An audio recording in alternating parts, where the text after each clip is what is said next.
Why conflict happens in tech teams.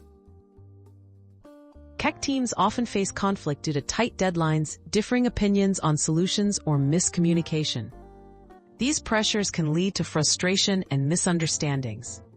Recognizing the causes of conflict is the first step to resolving it effectively. Good conflict resolution practices promote teamwork, innovation, and productivity, making them essential skills for anyone working in a tech environment. The STAR framework for conflict resolution. The STAR framework guides teams through conflict by focusing on situation, task, action, and result. Start by describing the situation factually. Outline the task that needs to be accomplished. Discuss the action steps taken by everyone involved. Finally, evaluate the result together.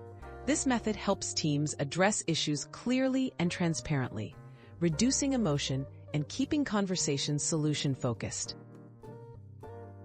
Applying the interest-based relational approach. This approach encourages separating personal feelings from the issue at hand. It focuses on understanding each person's underlying interests rather than their stated positions. By identifying mutual goals and respecting each individual's perspective, tech teams can find common ground and develop creative solutions that work for everyone involved. Quick steps. The stop, listen, clarify, confirm model.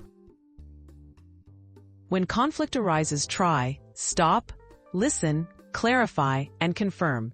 Stop to pause and collect your thoughts.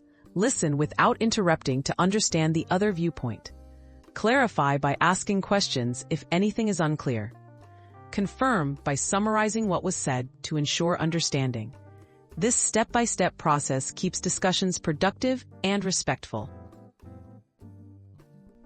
When to escalate and seek support. Not all conflicts can be resolved within the team. Recognize when issues persist or impact performance, and don't hesitate to involve a neutral party, such as a manager or HR professional. Early constructive escalation protects relationships and ensures a healthy, collaborative work environment for tech teams.